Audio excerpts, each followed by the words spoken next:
Hello students, आज हमारा जो टॉपिक है वह है फल परिरक्षण, फ्रूट प्रिजर्वेशन। पिछली क्लास में हमने पढ़ा था प्लांट ग्रोथ रेगुलेटर्स, पादप हार्मोन्स, और आज हम बात करेंगे फल परिरक्षण। देखो, फल परिरक्षण क्या है? फल व सब्जियों को लंबे समय तक सुरक्षित रखना ही क्या है? फल परिरक्षण है। अब लंबे समय तक सुरक्षित कैसे रखते हैं उनको, ये हम आज पढ़ेंगे। हमारे देश में लगभग 2% फल व सब्जियों का परिरक्षण होता है और 25 से 30% फल सब्जियां बिना उपयोग के खराब हो जाती है। कितनी प्रतिशत? 25 से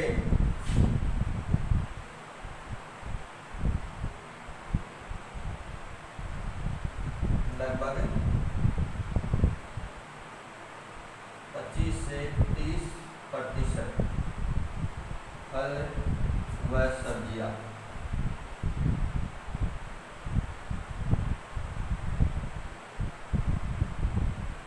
बिना उपयोग के खराब हो जाती है।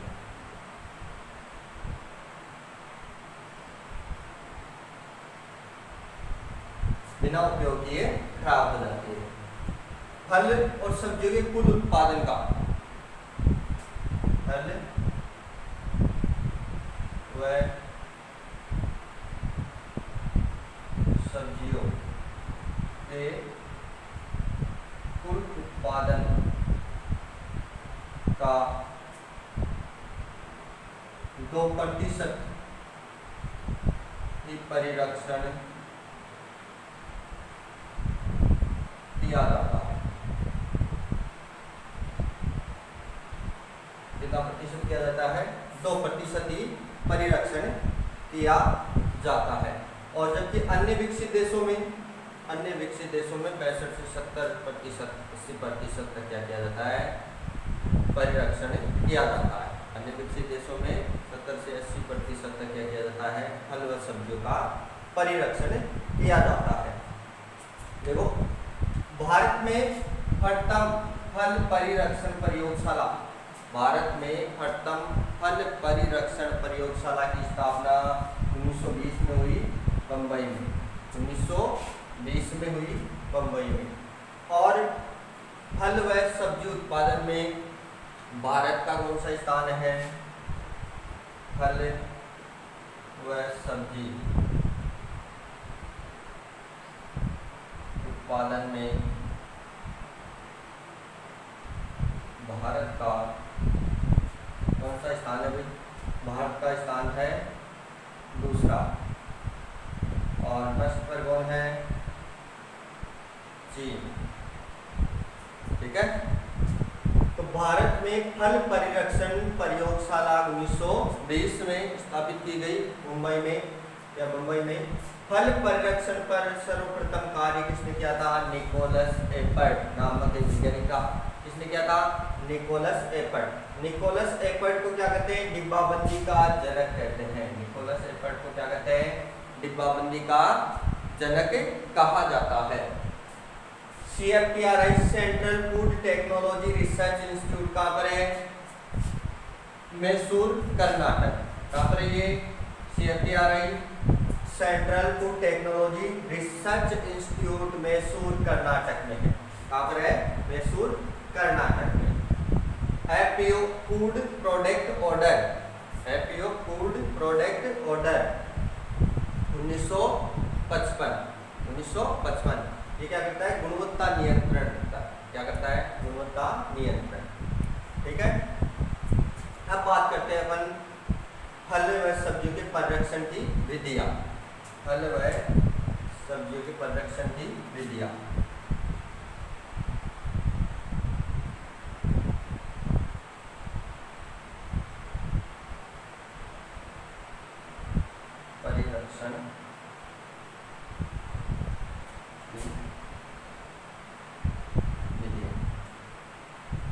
देखो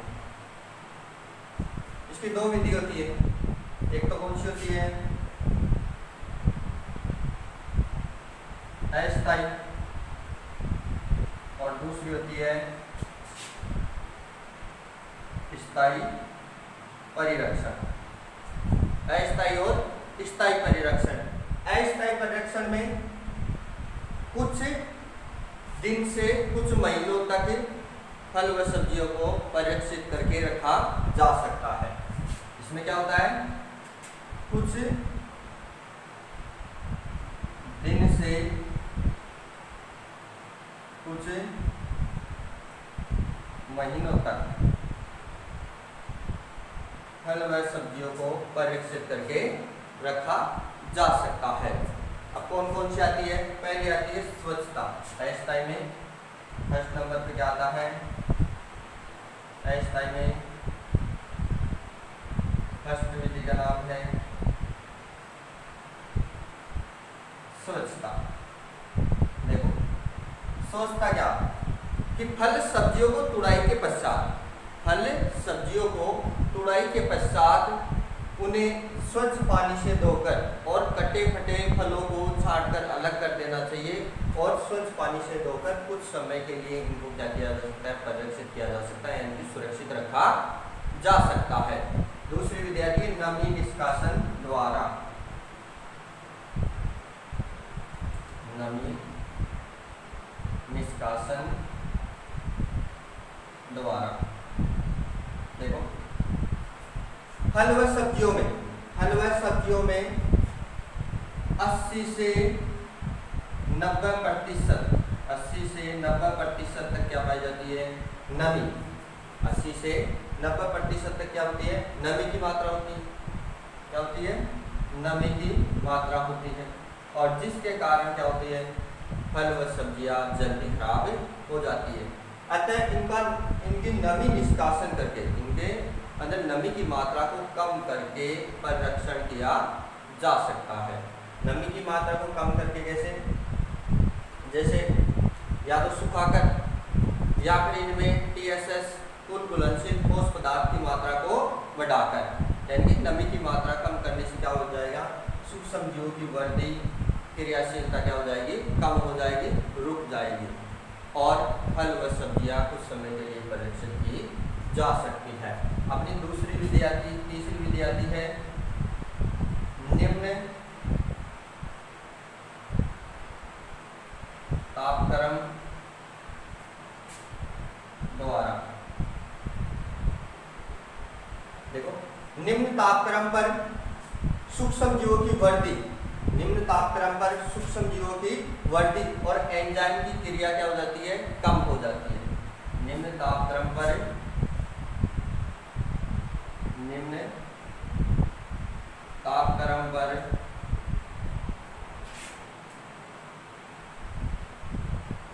सूक्ष्म जीवों की वृद्धि व एंजाइम की क्रियाशीलता क्रिया कम हो जाती है। क्या हो जाती है, कम हो जाती है। निम्न तापक्रम पर सूक्ष्म जीवों की वृद्धि व एंजाइम की क्रिया क्या हो जाती है, कम हो जाती है और सूक्ष्म जीवों की वृद्धि रुक जाती है। अतः निम्न तापक्रम पर कुछ समय के लिए फल व सब्जियों को क्या किया जा सकता है, परिरक्षित किया जा सकता है। ठीक है, फल व सब्जियों की रासायनिक जो अभिक्रिया होती है वो है रुक जाती है। निम्न तापक्रम पर क्या होता है, फल व सब्जी की जो रासायनिक अभिक्रिया होती है वो है रुक जाती है। अगली अपनी आती है उच्च तापक्रम द्वारा। आती है चौथी विधि है अपनी उच्च तापक्रम द्वारा। देखो उस तापक्रम पर जो सूक्ष्म जीव होते हैं उनकी वृद्धि व क्रियाशीलता क्या हो जाती है, रुक जाती है, यानी कि वह निष्क्रिय हो जाते हैं। उस उस तापक्रम पर क्या होती है, सूक्ष्म जीव जो होते हैं उनकी वृद्धि व क्रियाशीलता क्या हो जाती है, रुक जाती है या फिर नष्ट हो जाते हैं, नष्ट नहीं होते, रुक जाती है, जिससे क्या होती है, उनको कुछ समय के लिए क्या किया जा सकता है, भंडारित किया जा सकता है। कितने तापमान पर, 160 से 180 डिग्री फ़ारेनहाइट पर, 160 से 180 डिग्री फ़ारेनहाइट पर क्या किया जाता है, उस तापक्रम द्वारा परिरक्षण किया जाता है। क्या किया जाता है, उस तापक्रम द्वारा परिरक्षण किया जा सकता है। अगला आता है वायु निष्कासन द्वारा।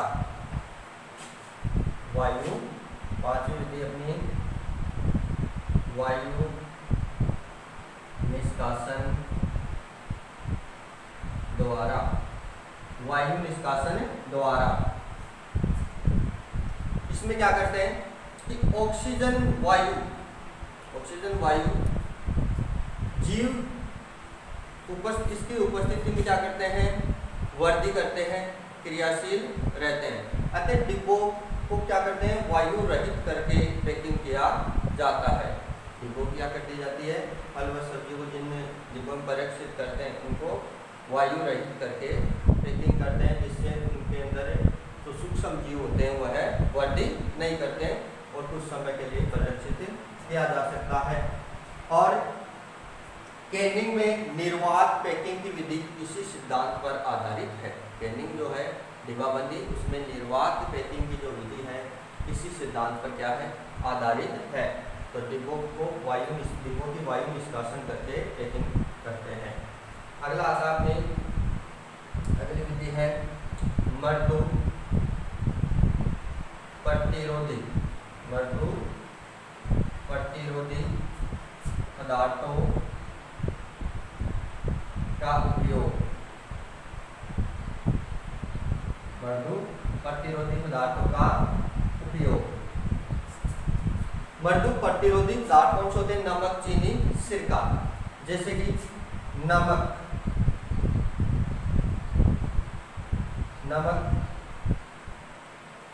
6 से 8% काम में लेते हैं आइंस्टाइन में, ठीक है।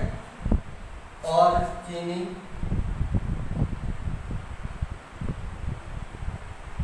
42 से 50% काम में लेते हैं, जो शुगर की मात्रा है चीनी है। और सिरका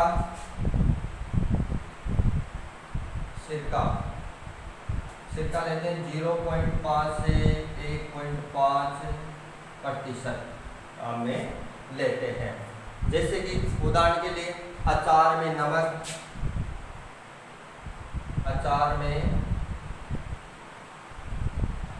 नमक, परिरक्षण का कार्य करता है। और टमाटर सॉस में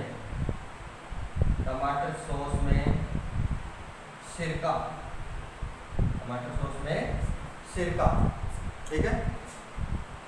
देखो फल परिरक्षण यानी कि फल व सब्जियों को लंबे समय तक सुरक्षित रखना, बिना उसके रूप में परिवर्तित किए उसको लंबे समय तक परिरक्षित रखना और उपयोग में लेना क्या कहलाता है, फल परिरक्षण कहलाता है। भारत में प्रथम फल परिरक्षण प्रयोगशाला 1920 मुंबई में स्थापित की गई। हमारे देश में खाद्यान्न की तुलना में फल व सब्जियों को कम समय के लिए भंडारित किया जा सकता है।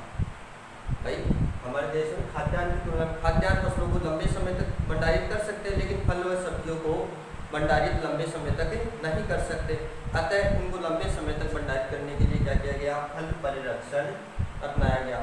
और 25 से 30%, कितना 25 से 30%, कितना 25 से 30% फल सब्जियां बिना उपयोग के क्या हो जाती है, खराब हो जाती है। 25 से 30% जो फल व सब्जियां है वह बिना उपयोग के क्या हो जाती है, खराब हो जाती है। फल सब्जियों के कुल उत्पादन का 2% ही परिरक्षण किया जाता है। फल सब्जियों के कुल उत्पादन का 2% ही क्या किया जाता है, परिरक्षण। जबकि अन्य विकसित देशों में 70 से 80% तक क्या करते हैं, फल सब्जियों का परिरक्षण करते हैं। मानव की प्रतिदिन आवश्यकता कितनी है फलों की, 85 ग्राम। कितनी ग्राम है, 85 ग्राम। मानव की प्रतिदिन फलों की आवश्यकता कितनी है? 85 ग्राम है। और फल व सब्जी उत्पादन में भारत का चीन के बाद कौन सा स्थान है? दूसरा स्थान है। पहला स्थान किसका है? चीन का है। फल परिरक्षण की कितनी विधियां है? 2 विधियां है, अस्थायी और स्थायी। अस्थायी विधि में क्या होता है? कुछ दिन से लेकर कुछ महीनों तक फल सब्जियों को भंडारित किया जा सकता है या सुरक्षित रखा जा सकता है फल परिरक्षण करके। पहला आता है स्वच्छता। स्वच्छता में क्या करते हैं? कटे फटे फलों को अलग कर देते हैं और स्वच्छ पानी से धोकर कुछ समय के लिए सुरक्षित रखा जा सकता है, क्योंकि उससे क्या होता है कि सूक्ष्म जीवों की वृद्धि, क्रियाशीलता, श्वसन क्या हो जाती है? उनकी कम हो जाती है। नमी निष्कासन द्वारा, नमी निष्कासन यानी कि फल सब्जियों में क्या होती है? 80 से 90% तक नमी पाई जाती है, अतः फल व सब्जियां जल्दी क्या होने लगती है? खराब होने लगती है। इसलिए उनके नमी को कम करके अधिक समय तक रखा जा सकता है, या उसमें TSS शर्करा की मात्रा को बढ़ाकर, पूर्वघुलनशील ठोस पदार्थों की मात्रा को बढ़ाकर सब लंबे समय के लिए रखा जा सकता है। निम्न तापक्रम द्वारा, निम्न तापक्रम पर क्या होता है? निम्न तापक्रम पर सूक्ष्म जीवों की वृद्धि व एंजाइम की क्रियाशीलता क्या हो जाती है? कम हो जाती है, रुक जाती है। रासायनिक अभिक्रिया क्या हो जाती है? रुक जाती है। उस तापक्रम के द्वारा सूक्ष्म जीवों की क्रियाशीलता व वृद्धि को निष्क्रिय कर दिया जाता है, रोक दिया जाता है, जैसे 160 से 180 डिग्री फ़ारेनहाइट पर। वायु निष्कासन द्वारा, वायु निर्वात करके डिब्बों में से वायु निष्कासन करके उनकी पैकिंग करते हैं। मृदु प्रतिरोधी पदार्थों का उपयोग, नमक 6 से 8%, चीनी 42 से 50% और सिरका 0.5 से 1.5%। ये किसमें है? अस्थायी विधि में। जैसे अचार में नमक, टमाटर सॉस में सिरका क्या करता है? परिरक्षण का कार्य करता है। नेक्स्ट वीडियो में अपन स्थायी विधि के बारे में अध्ययन करेंगे। ठीक है।